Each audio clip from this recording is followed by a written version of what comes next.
Segundo Tessalonicenses, capítulo 2, versos 13 a 17.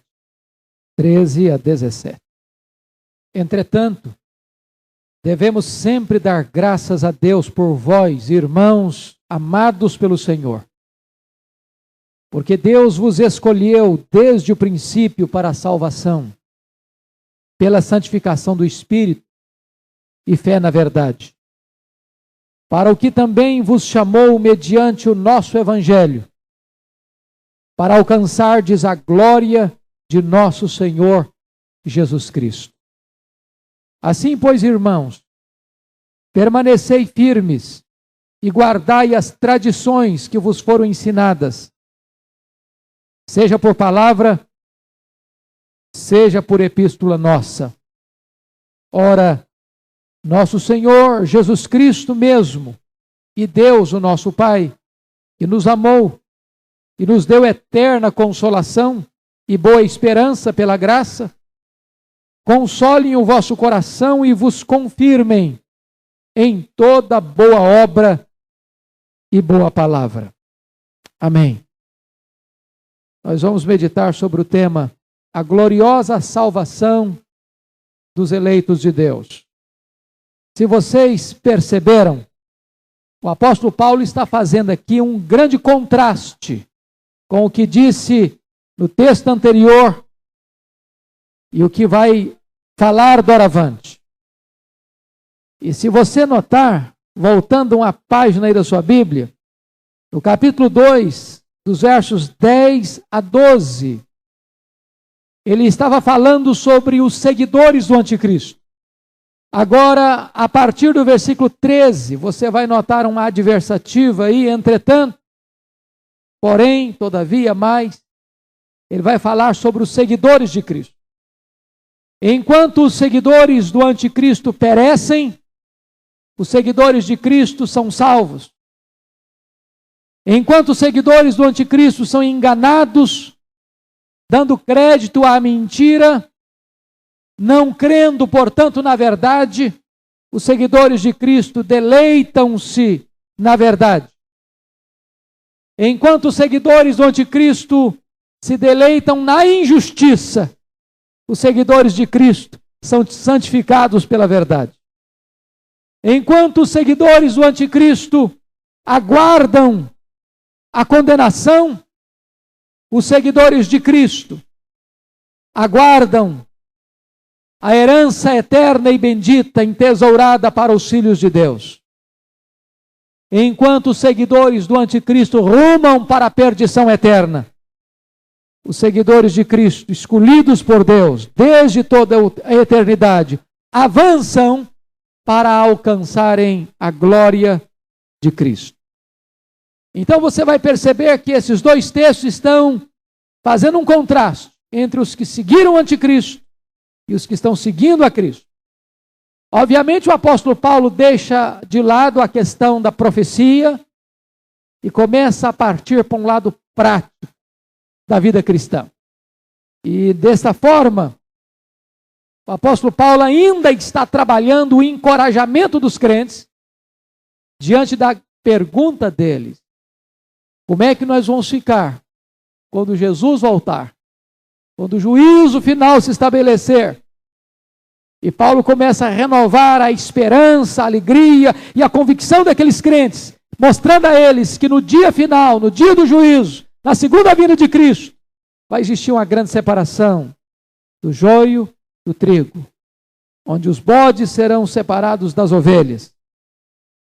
E aqueles que seguiram as pegadas do anticristo sofrerão penalidade de eterna destruição, enquanto os seguidores do Cordeiro entrarão na posse do reino.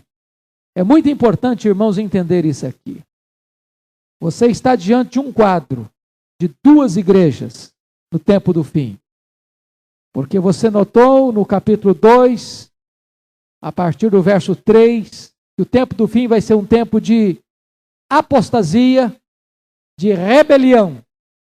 E a rebelião vai ser tal que vai ter clima para surgir o homem da ilegalidade, o homem que não vai ter lei, que não vai estar debaixo de lei, que não vai ter controle ou não vai ser controlado por lei. Aqueles que deram crédito à mentira serão enganados. E você percebe que sempre que há um engano intelectual, mental, conceitual, há um desvio comportamental. É por isso que a ira de Deus se manifesta contra a impiedade e depois contra a perversão. Porque primeiro as pessoas se desviam na doutrina, depois se desviam na ética. Primeiro as pessoas se afastam da verdade, depois as pessoas se deleitam na injustiça. É por isso que estudar doutrina é tão importante. É por isso que expor a palavra é tão importante. É por isso que lançar as bases é tão importante. Porque quando você tem a verdade, você tem base para a vida, base para a ética, base para o comportamento. E é exatamente isso que Paulo está fazendo neste momento. Você vai notar então duas igrejas, a igreja apóstata e a igreja de Cristo. A noiva do Cordeiro de um lado, a meretriz do outro. Os seguidores de Cristo de um lado, os seguidores do anticristo do outro lado. Uns caminhando para a condenação, outros caminhando para a glória de Cristo. Uns perecendo, outros entrando na bem-aventurança eterna. Agora Paulo vai, neste capítulo então, no texto lido, ele vai descrever para nós esta salvação, que os réprobos rejeitaram. Mas Paulo vai revelar para nós essa salvação, que os eleitos de Deus abraçaram e nela se deleitam. Alguns pontos aqui então que eu quero destacar para a nossa meditação. Com a sua Bíblia aberta, acompanhe por favor. Primeira coisa que Paulo vai tratar nesta hora é sobre a origem da salvação. Olha comigo o verso 13. Entretanto, devemos sempre dar graças a Deus por vós, irmãos amados pelo Senhor. Paulo volta à sua tônica de ser um homem encorajador. Como isso é bonito no apóstolo Paulo. Paulo não tinha nenhum milindre, Paulo não tinha nenhum constrangimento de dar graças a Deus pela vida dos crentes e de dizer isso para eles. De elogiar os crentes e de falar isso para eles. Quantas vezes nós temos tanta dificuldade de dizer para as pessoas aquilo que nós acreditamos acerca dela? Às vezes, nós falamos até, não para a pessoa. E muitas vezes, nos funerais, então, a gente cobre o defunto de flores e ornamenta a cerimônia fúnebre de muitos elogios, quando a pessoa não pode ouvir sequer uma palavra a mais da nossa boca. Paulo não deixou para depois para elogiar os crentes. Ele está dando graças a Deus por esses crentes. E ele vem fazendo isso desde o começo da sua primeira carta. E ele continua dando graças a Deus por aqueles irmãos, dizendo que ele estava grato a Deus pela vida deles, porque eles eram amados de Deus. E agora ele começa a falar sobre a salvação desses crentes. E ele tece aqui alguns pontos que eu quero destacar. A primeira coisa que Paulo vai dizer aí, irmãos, é sobre a eleição divina. E sobre a eleição ele diz que a eleição é uma verdade revelada e não uma especulação teológica. Notem vocês, porque Deus vos escolheu desde o princípio para a salvação. Há muitos pregadores que têm constrangimento e até mesmo temor de falar sobre a doutrina da eleição. E eu preciso afirmar com toda alegria e com toda segurança e com profundo senso de devoção que a doutrina da eleição não é especulação humana, mas é revelação divina. Nós podemos até rejeitar essa doutrina, mas nós não podemos retirá-la da Bíblia. É claro que nós não deveríamos entrar no campo da especulação inútil acerca da soberania de Deus contraposta à responsabilidade humana, porque estas duas verdades não estão se contrapondo na Bíblia. Elas não são mutuamente exclusivas. Soberania de Deus e liberdade humana são duas paralelas que caminham rumo à eternidade. Ao mesmo tempo que Deus é soberano, que Deus escolhe soberanamente, a mesma Bíblia diz que o homem também é responsável por suas decisões.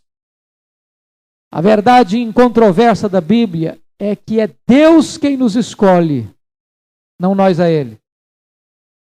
Não fostes vós que me escolhestes a mim, disse Jesus. Pelo contrário, eu vos escolhi a vós outros. A Bíblia diz que não somos nós quem damos início a esse processo de uma relação de amor. Diz o apóstolo João, que Deus nos amou primeiro.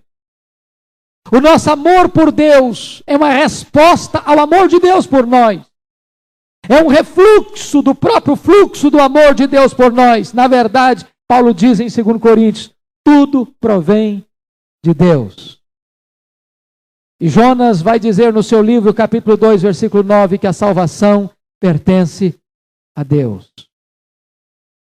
Se você quiser conhecer um pouquinho sobre esta gloriosa doutrina, leia um livreto, que na verdade foi um sermão de Charles Haddon Spurgeon, pregador batista do século XIX. E Spurgeon dizia o seguinte, que quando ele examinava a doutrina da eleição, ele encontrava essa doutrina nos pais da igreja. Ele encontrava essa doutrina nos mártires. Ele encontrava essa doutrina nos pré-reformadores. Ele encontrava essa doutrina nos reformadores. Ele encontrava esta doutrina nos avivalistas, nos evangelistas, nos missionários. E ele então começa a descrever neste livro dele, A Eleição, dizendo o seguinte: se eu fizer uma viagem e uma peregrinação rumo ao passado, dizia ele, contemplo então pai da igreja após pai da igreja, confessor após confessor, mártir após mártir, levantarem-se e virem a apertar a minha mão. Mas, diz ele, se eu prosseguir, acreditando que o homem é quem escolhe a Deus, que o homem tem livre-arbítrio e que ele tem poder em si mesmo de escolher ou não a graça de Deus por si mesmo, diz Spurgeon, então terei que fazer uma viagem solitária ao passado. Aqui, ali ou acolá, alguém se levantará para apertar minha mão. Mas este alguém não tem substância bíblica, não tem firmeza doutrinária. Mas se eu crer na doutrina da escolha divina, ele disse, então eu terei uma nuvem de uma grande multidão de irmãos que confessam a mesma verdade, que defendem a mesma verdade e que fazem parte da religião da própria Igreja de Deus. Não é especulação, é revelação divina. Segundo lugar, a eleição é uma decisão eterna de Deus e não uma escolha temporal do homem. Deus os escolheu desde o princípio para a salvação. Notem isso. O que é esse princípio? E mais uma vez, é Spurgeon quem vai nos ajudar a entender esse princípio quando ele escreve o seguinte: enquanto não recuarmos até o tempo em que o universo inteiro dormia na mente de Deus, como algo que ainda não havia nascido, enquanto não penetrarmos na eternidade, onde Deus, o Criador, vivia solitário. E preste atenção aqui, deixa eu abrir um parênteses aqui, por favor. Por favor.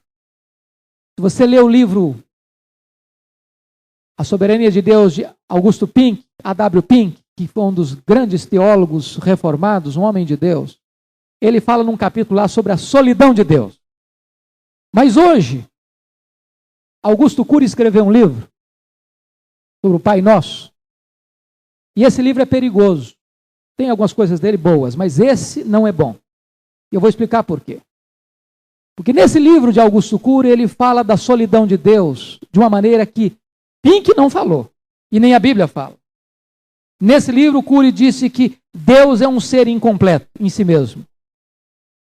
E que Deus precisou criar para que ele então fosse Deus. Que Deus é dependente do que criou para ele ser Deus. Isso não é bíblico. Isso não está correto. Deus é um ser completo em si mesmo. Se Deus não tivesse criado os céus e a terra, ele seria Deus perfeito, completo em si mesmo. Deus não depende de nada, nem de ninguém para ser Deus. Deus não é contingente. Então, quando na eternidade nada existia, ninguém existia, só Deus existia, muito antes das criaturas vivas terem vindo à existência, Deus, somente Deus, tomou uma decisão de escolher você e a mim para a salvação.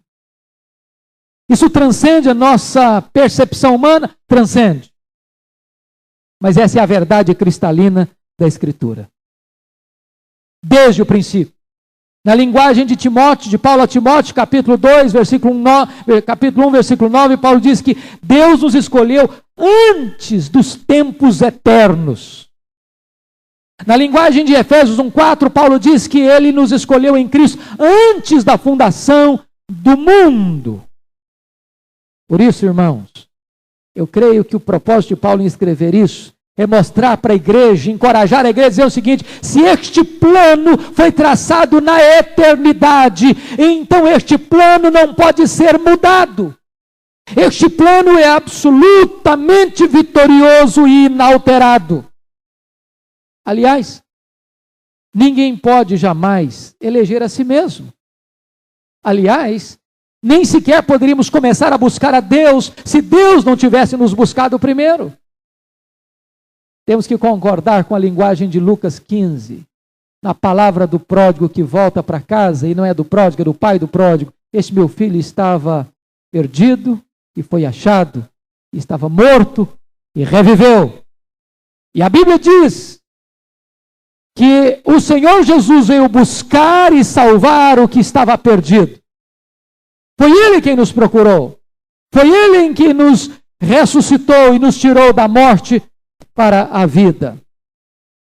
Terceiro lugar, a eleição é um decreto incondicional de Deus e não um merecimento humano.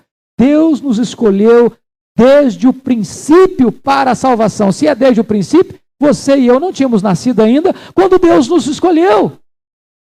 Você não tinha méritos, nem virtudes, nem nada que pudesse atrair o amor de Deus. Então vamos entender isso. Em primeiro lugar, vendo esse ponto aí. Deus não nos escolheu porque merecíamos ser salvos. Aliás, Deus nos escolheu apesar de sermos pecadores. E aqui eu vou explicar por quê. Embora a ordem na Bíblia não é cronológica, é antológica, mas todo o contexto que você vai perceber é que Deus amou pecadores. Deus escolheu você não pelos méritos que você tem, mas apesar dos méritos que você não tem. Deus prova o seu próprio amor para conosco pelo fato de ter Cristo morrido por nós, sendo nós ainda pecadores. Não fomos salvos por causa da nossa justiça, fomos salvos por causa da sua misericórdia. Em segundo lugar, Deus não nos escolheu porque previu que nós iríamos crer em Cristo. Aliás, se você examinar a questão do contraste entre calvinismo e arminianismo, a diferença está aqui. Não é que a linha arminiana não creia na eleição. Ela crê na eleição condicional. Ela crê, por exemplo, que Deus elege aqueles que creem. Então, se você crê, Deus elege. Mas a Bíblia diz o contrário disso. A Bíblia diz o seguinte: que Deus não escolheu a você e a mim porque nós cremos. A Bíblia diz que nós cremos porque Deus nos escolheu. De tal maneira que a fé não é a mãe da eleição, a fé é filha da eleição. Lá em Atos 13:48 diz: todos quantos haviam sido destinados para a vida eterna, creram. Não diz o texto que todos os que creram foram destinados para a vida eterna, embora isso é um fato. Mas a verdade que Paulo destaca, a verdade que está lá em Atos 13:48, é que todos que tinham sido destinados para a vida eterna, creram. Terceiro lugar, Deus não nos escolheu porque Ele viu em nós boas obras, mas Deus nos escolheu para as boas obras. Nós somos criados em Cristo para as boas obras. Efésios 2:10. De tal maneira que as boas obras não são a causa, as boas obras são a consequência da eleição. Finalmente, Deus nos escolheu não por causa da nossa santidade. Deus nos escolheu para a santidade. Ele nos escolheu antes da fundação do mundo para sermos santos.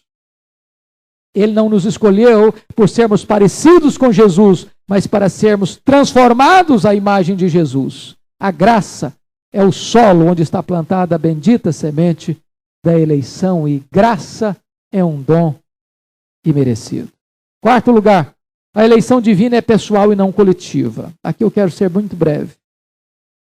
Há alguns estudiosos que dizem que Deus escolheu nações e não pessoas.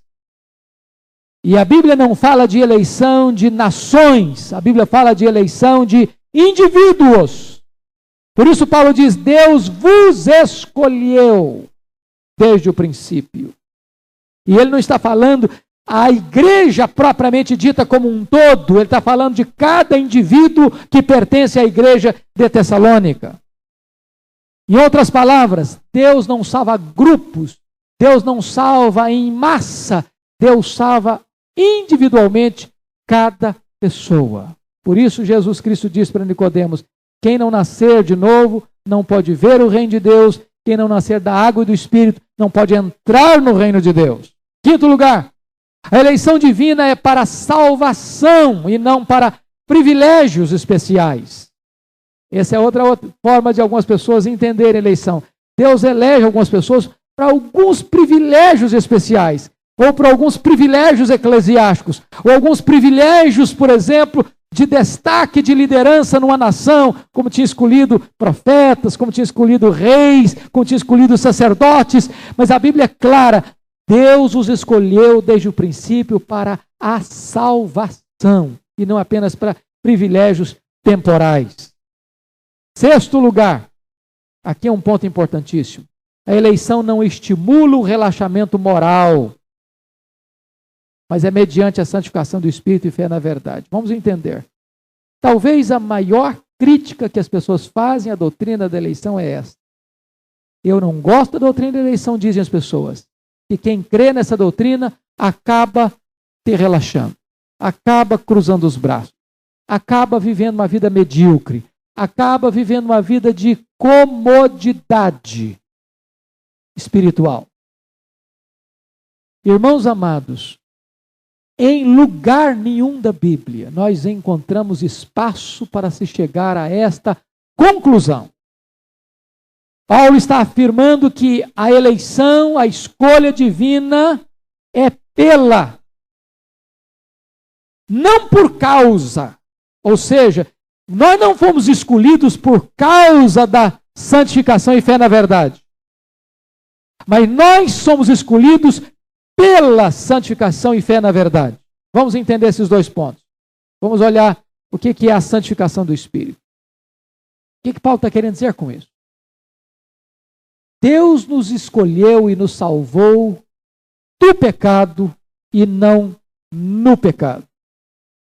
Deus nos escolheu para sermos santos e não para vivermos na prática da iniquidade. Então isso significa o seguinte: quando uma pessoa pensa que ela está eleita, pensa que ela é eleita, mas ao mesmo tempo esta pessoa está vivendo na iniquidade, ela está desta forma arruinando a si mesma, por perverter a doutrina da eleição. E desta forma, Estas pessoas que se dizem eleitas e ao mesmo tempo vivem na prática do pecado, estão transformando a verdade de Deus em mentira. E estão transformando mais o nutritivo pão do céu no mais letal veneno. Porque a palavra de Deus é categórica. Deus nos escolheu pela santificação do Espírito. De tal maneira que nenhuma pessoa tem o direito de se pensar, ou pensar que ela está salva ou eleita, a não ser que ela busque santidade. Sem santidade, ninguém verá o Senhor. Mas Paulo diz que também nós precisamos entender que a eleição é mediante a fé na verdade. Ou seja, ninguém pode ser salvo, irmãos, sem o Evangelho. Verdade aqui é o Evangelho, é o conteúdo do Evangelho. Ninguém pode entrar no céu a não ser que creia em Cristo. Ninguém pode ser salvo, ser justificado, a não ser que receba esta boa nova da salvação em Cristo, a fé na verdade. Daí, irmãos, o cristianismo enfrenta uma situação que no mundo de hoje está complicadíssima, da exclusividade. Isso está na contramão do espírito pós-moderno. Porque o espírito pós-moderno entende o seguinte, que você deve olhar para a religião do ponto de vista das religiões comparadas. Eu olho o que tem de bom no budismo, eu olho o que tem de bom no hinduísmo, eu olho o que tem de bom no maometismo, eu olho o que tem de bom no romanismo, eu olho o que tem de bom no espiritismo, e eu então não posso impor a minha religião e nem achar que a minha religião é a única que está certa. Isso seria deselegante, isso seria proselitismo. E é nesse entendimento que hoje, nos países cosmopolitas, ou seja, nos países onde você tem o mundo inteiro representado, como está acontecendo hoje em alguns países da Europa, nos Estados Unidos, no Canadá, onde você vai para uma sala de aula, seu filho vai estudar numa sala de aula, e tem na mesma sala de aula 4, 5, 6, 7 nacionalidades ali na mesma sala. Que Deus eu vou invocar ali? Se eu invocar o meu Deus, eu vou ferir o meu coleguinha. Por essa razão, algumas autoridades disseram que não podemos fazer a oração do Pai Nosso mais na escola. Está proibido. Então, nós percebemos um fato. O Evangelho é uma verdade única e absoluta. Não há salvação fora de Jesus. Por mais que isso possa parecer estranho aos ouvidos pós-modernos, por mais que isso possa parecer uma política que não esteja tão bem polida para o homem contemporâneo, mas a verdade de Deus prevalece. Seja Deus verdadeiro e todo homem mentiroso. Não há salvação fora de Jesus. Deus escolhe para a salvação pela santificação do Espírito e a fé na verdade.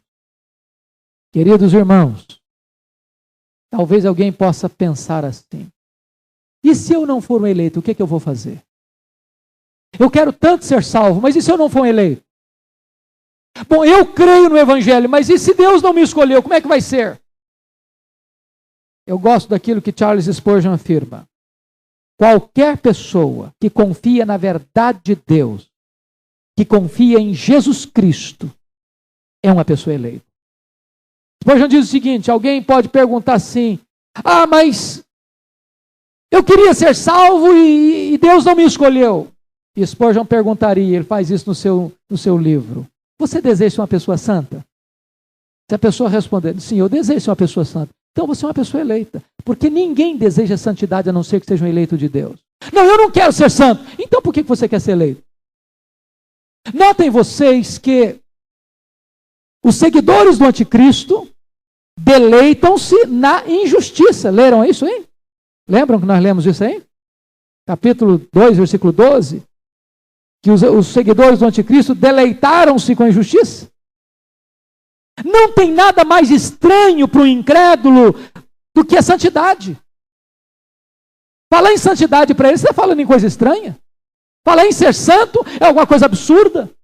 Amar a santidade é uma coisa absurda. Deleitar-se nas coisas de Deus é uma coisa sem propósito para ele. Então, para uma pessoa não convertida, o céu deve ser um lugar muito desagradável. Porque tudo que está no céu desagrada a ele.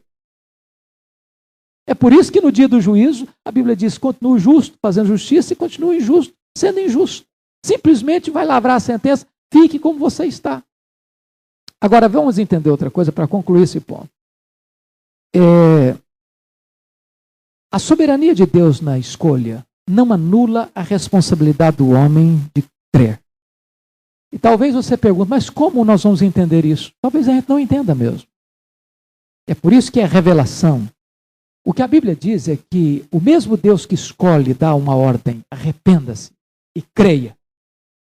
De tal maneira que nós não podemos nem sobrecarregar a verdade de que Deus é soberano e exclui a responsabilidade do homem de se arrepender e crer e buscar a santidade. E nem nós podemos dar toda a ênfase na responsabilidade humana sem deixar de entender que a ação é divina. Porque se santificação do Espírito fala do lado de Deus, fé na verdade fala do lado do homem. Mesmo entendendo nós que a fé é dom de Deus e é Deus quem opera em nós tanto querer quanto realizar. Mas quando você se arrepende, você está na plenitude das suas faculdades e você não foi levado com a corda no pescoço, com a espada na barriga, fazendo uma coisa que você não quer fazer. Você faz voluntariamente, com todo o seu ser, com toda a sua iniciativa, com toda a sua plenitude de entendimento. Você se arrepende e você crê, embora sabendo que Deus já está agindo em você para fazer isso. Segunda coisa que Paulo vai nos mostrar, irmãos, depois do início da salvação, a origem da salvação, é o propósito da salvação. Olha comigo o verso 14. Para o que também vos chamou mediante o nosso evangelho, para alcançardes a glória de nosso Senhor Jesus Cristo. Paulo agora vai tratar do propósito para o qual fomos eleitos. Fomos alcançados pela salvação. Duas coisas eu chamo a sua atenção. Primeiro, Deus nos chama para a salvação pelo Evangelho. Olha aí. Para o que também vos chamou mediante o nosso Evangelho. Quando Paulo diz o nosso Evangelho, Paulo tem tanta intimidade com o Evangelho e se apropria tanto do Evangelho que ele o adjetiva nosso Evangelho. Em outros termos, ele usa meu Evangelho. Mas o ponto que eu quero focar é o seguinte: as pessoas são chamadas para a salvação pelo Evangelho, pela pregação. A fé não é de todos. Olha aí comigo, capítulo 3 dessa carta, versículo 2. Só viram uma página aí. Não, está na mesma página. 3:2. Para que sejamos livres dos homens perversos e maus, porque a fé não é de todos. Lá em Tito 1, Paulo vai dizer que a fé é dos eleitos. E agora Paulo está dizendo que a fé vem pelo ouvir. Lá em Romanos, Paulo revela isso, 10:17. A fé vem pelo ouvir a palavra de Deus. E aqui Paulo está dizendo que Deus chama para a salvação pelo Evangelho. Ou seja, quando alguém ouve o Evangelho, o Espírito Santo age neste coração e acontece aquilo que nós chamamos de uma chamada eficaz, de uma vocação irresistível. Tem uma coisa bonita.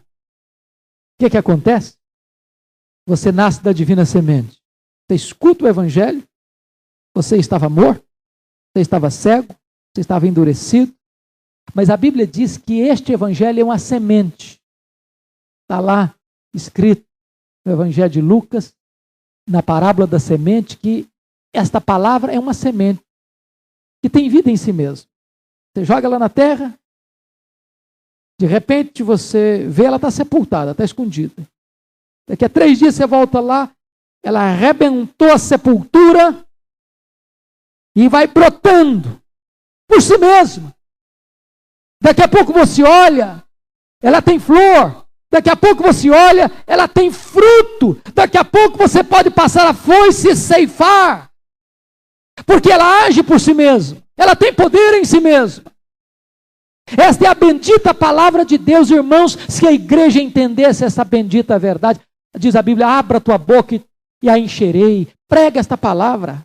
prega esta palavra, Paulo diz que eu não me envergonho do Evangelho, porque ele é o poder de Deus para a salvação de tudo que crê. Não é o seu argumento, não é o seu raciocínio, não é a sua metodologia, não é o seu conhecimento, não é a beleza da sua retórica, é o poder desta palavra, deste Evangelho, que é o instrumento que Deus usa para chamar as pessoas para a salvação. Agora, note segundo lugar, que Deus nos chama para a salvação, para alcançarmos a glória de Cristo. Versículo final aí do 14. Para alcançarmos a glória de nosso Senhor Jesus Cristo. Veja você então, que Deus chama você pelo Evangelho, e aqui uma outra coisa importante, que a doutrina da eleição não desencoraja você a evangelizar. Essa talvez seja a maior crítica que os opositores da doutrina da eleição levantam. Se Deus já tem os seus eleitos, para que pregar? A mesma coisa que fizeram com William Carey. Quando William Carey estava reunido com a sua igreja, desejando ir para as missões, para a Índia, levantou-se um pastor já idoso e disse: ô jovem, se Deus quiser salvar os pagãos, Ele não precisa de você. Ele salvará independentemente dos seus esforços. Entretanto, a Bíblia diz que Deus chama pelo Evangelho. O fato de Deus ter escolhido o fim, a salvação, não anula o fato de que Deus também escolheu o meio para alcançar esse fim, que é o Evangelho. Então Deus determinou salvar, mas também Deus determinou salvar pela pregação. Então quando a igreja não prega, ela não alcança os frutos. E aí a gente vive até uma contradição. Porque aquelas igrejas que mais colhem os frutos, às vezes são aquelas igrejas que nem creem na doutrina da eleição, mas estão pregando. E sempre que a igreja prega, tem fruto, tem resultado, porque a palavra de Deus não volta vazia. E para que Deus salva? Para que as pessoas experimentem a glória de Cristo. A glória de Cristo. O céu, o paraíso, o lar, a mansão celeste, a vida celestial, a bem-aventurança eterna.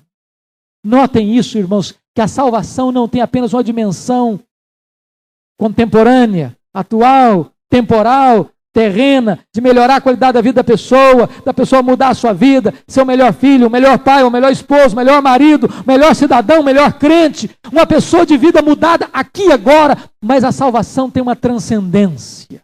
Deus salva você para levar você para a glória, para mostrar para você aquilo que nenhum olho viu, nenhum ouvido ouviu, nem jamais subiu ao coração do homem. É esta dimensão eterna, gloriosa, inefável, é que está incluída a questão da salvação. Terceiro ponto, o dever da salvação. Olha comigo, versículo 15. Assim, pois, irmãos, permanecei firmes e guardai as tradições que vos foram ensinadas, seja por palavra, seja por epístola nossa. Note o contraste outra vez, porque, na verdade, você pegar o capítulo 2, versículo 10, os seguidores do anticristo estão perecendo porque não acolheram o amor da verdade para serem salvos. Eles foram entregues à operação do erro, eles deram crédito à mentira, e eles amaram e deleitaram-se na injustiça. Então o que estava acontecendo? Os seguidores do anticristo se desviaram, se apostataram, não ficaram firmes. Agora Paulo escreve para a igreja: fiquem firmes. Fiquem firmes. No mundo em que as pessoas estão abrindo mão de valores, de princípios, da doutrina, da verdade, fiquem firmes. Fiquem sólidos. A salvação é para aqueles que são fiéis até a morte. Ser fiel até a morte e dar-te a coroa da vida. Mas olhem uma coisa. Paulo diz outra coisa que eles precisavam fazer. Precisavam guardar as tradições recebidas. O que seriam essas tradições aí? Essa palavra é uma palavra complicada para nós. Até porque a gente tem aí a doutrina romana que coloca a tradição no mesmo nível da Bíblia. E, de certa forma, coloca a tradição acima da Bíblia. Porque quando a tradição diz uma coisa, a Bíblia diz outra, eles ficam com a tradição. E a tradição aí, como os escritos eclesiásticos, as decisões conciliares, da igreja. Será que é isso que Paulo está falando? Que tradições são essas aqui? Será que são as decisões dos concílios das igrejas? Será que são os costumes dos antigos?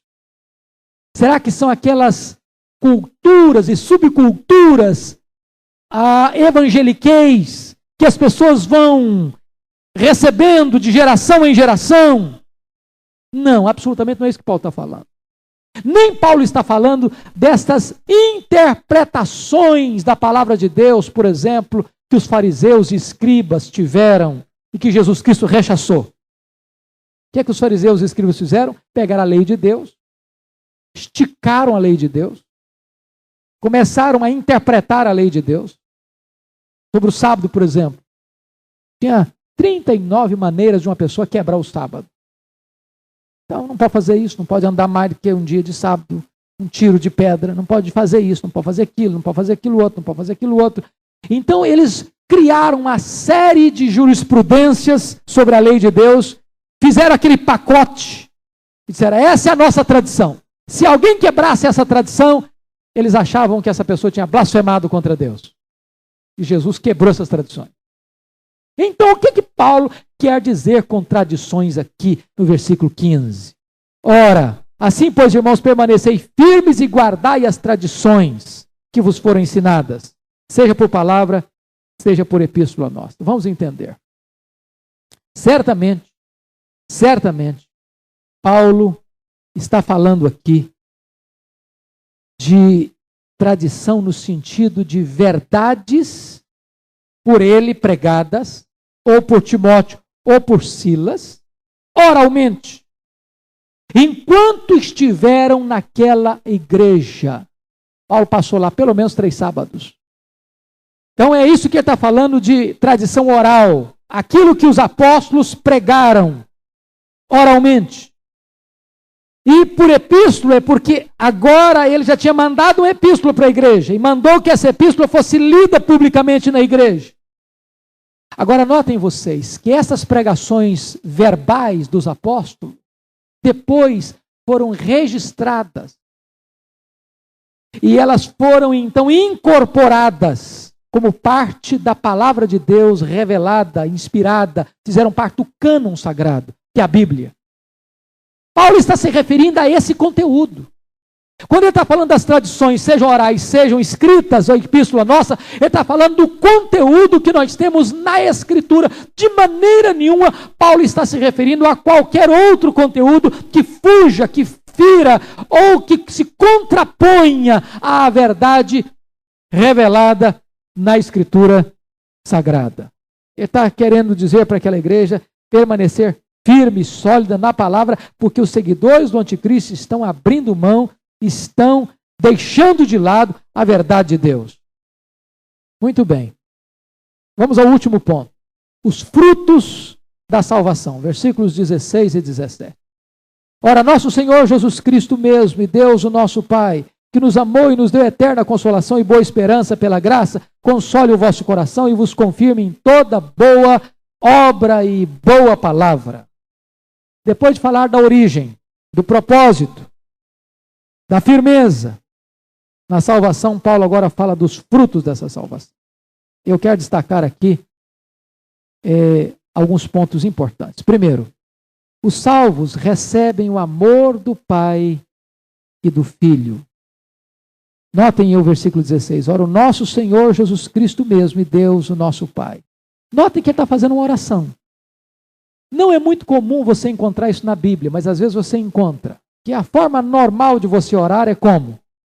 Você ora a Deus o Pai, pela mediação do Filho, no poder do Espírito.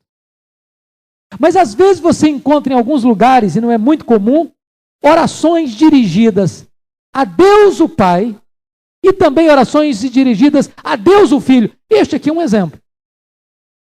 Ora, nosso Senhor Jesus Cristo mesmo, e Deus o nosso Pai, que nos amou e nos deu eterna consolação e boa esperança, pela graça, console o vosso coração e vos confirme em toda boa obra e boa palavra. Esses versos são uma oração do apóstolo Paulo em favor da igreja. Como aconteceu com o diácono Estevão, na hora do seu martírio, ele orou, disse: Senhor Jesus, não lhes imputes esse pecado. Muito bem. O que Paulo está querendo afirmar aí, queridos, é que os salvos recebem o amor do Pai e o amor do Filho. E o ponto que eu quero colocar aqui é o seguinte: Deus não precisava ter criado a você, nem a mim, nem o universo, para ele ser Deus completo em si mesmo. Quando Deus resolveu criar os céus e a terra, e criar você, a sua imagem, a sua semelhança, e mais do que isso, Deus resolveu escolher você desde o princípio para a salvação, esta é uma descrição eloquentíssima do amor de Deus por você. Ele não precisava ter criado você, não precisava ter criado a mim, ele não precisava ter escolhido a você e a mim, mas ele criou, ele escolheu, porque ele amou. A salvação está plantada neste solo fértil do amor de Deus, porque Deus amou o mundo de tal maneira que deu o seu Filho unigênito, para que todo que nele crê não pereça, mas tenha vida eterna. Deus prova o seu próprio amor para conosco, pelo fato de ter Cristo morrido por nós, sendo nós ainda pecadores. Paulo está falando de que os crentes, os salvos, recebem o amor de Deus. Segundo, os salvos recebem eterna consolação. Irmãos queridos, por que Paulo está falando isso? No versículo 16. E nos deu eterna consolação. Nota que Paulo está falando isso exatamente no contexto do levantamento do homem da iniquidade. No momento em que a igreja vai ser amassada, acuada, perseguida, torturada e morta. No momento em que talvez a grande pergunta que o mundo está fazendo, segundo Apocalipse 13:4, é: quem é semelhante à besta? Quem pode pelejar contra ela? Num tempo em que o mundo vai estar endeusando Satanás e o seu agente e achando que ninguém pode deter o avanço do mal no mundo. E a igreja fiel, amassada, pisada, perseguida, ensanguentada, precisa ouvir uma palavra de que Deus a ama e de que Deus destinou ela para uma eterna consolação. Podem vir crises, pode vir perseguição, pode vir pobreza, pode vir espólio, pode vir tortura, pode vir prisão, pode vir massacre, pode vir a morte. Mas Deus deu a esta igreja uma consolação que transcende a sepultura. É eterna, onde não vai entrar dor, onde não vai entrar lágrima, onde a morte não vai chegar. É isso que Paulo quer que a igreja entenda. Terceiro, os salvos recebem boa esperança. E boa esperança. Que coisa maravilhosa. Tem esperança que não é boa? Existe alguma esperança que não seja boa? A esperança do ímpio é vazia. Vazia. Algumas pessoas que têm uma esperança falsa. Jesus vai dizer no final do Sermão do Monte que muitos naquele dia esperavam entrar no reino. As 5 virgens nécias esperavam o noivo. Estavam vestidas a caráter. Tinham lâmpadas. Estavam também lá. Mas na hora final esta esperança vai falhar. Mas a Bíblia diz que aquele que está arraigado na verdade, aquele que guarda a tradição da palavra de Deus, esta pessoa amada por Deus, ela tem uma boa esperança. Essa esperança não se confunde. Ela está plantada na própria pessoa de Deus. Finalmente, quarto e último lugar, para fechar, os salvos são consolados pela graça e confirmados em toda boa obra e boa palavra. Se você perceber, tem 2 palavras que regem esse texto, que é a palavra consolação e confirmação. Deus é o Deus que consola, Deus é o Deus que confirma. E aqui é magnífico você perceber que é pela graça que você é consolado e é pela graça que você fica firme. Mas de que maneira você é consolado e você fica firme? Em toda boa palavra e em toda boa obra. O que Paulo está querendo dizer para a igreja? Paulo está querendo dizer para a igreja que não basta apenas falar, é preciso fazer. Não basta ter apenas um bonito discurso, é preciso ter uma prática correspondente. Não basta apenas ter conceitos certos, é preciso ter vida certa. Não basta apenas ter boa doutrina, é preciso ter vida sintonizada com essa doutrina. Não basta apenas ter um belo discurso, é preciso ter uma bela vida. Não basta apenas verdade em nossos lábios, é preciso que esta verdade seja notória em nossa vida. Assim devemos mostrar ao mundo tanto as palavras como as obras, tanto a doutrina como o dever, tanto a pregação como a prática. E Paulo então fecha esse assunto, mostrando esse grande contraste de uma igreja que não vai ser seduzida pelo anticristo. Diz Apocalipse que o anticristo vai botar sua marca em todas as pessoas do mundo inteiro, exceto naqueles cujo nome está escrito no livro da vida. Não importa se o mundo inteiro vai seguir as pegadas do anticristo. A igreja de Deus vai tomar outro rumo, vai seguir outra pegada. Não importa se o diabo e o seu agente vier para perseguir e matar a igreja. A Bíblia diz que a igreja vai vencer pela palavra do testemunho e pelo sangue do Cordeiro. E esta palavra, esta igreja amada de Deus, consolada por Deus, confirmada por Deus, solidificada por Deus, esta igreja vai ser confirmada com boa palavra, com boa prática, boa obra e boa palavra. Que Deus nos ajude, irmãos, termos boa palavra, termos boa obra, termos palavra e termos vida, para que o mundo saiba que nós somos seguidores do Cordeiro. Que o mundo veja que nós amamos o Cordeiro e que outras pessoas venham participar conosco desta caminhada bendita rumo à glória de Cristo. Que Deus nos ajude. Amém.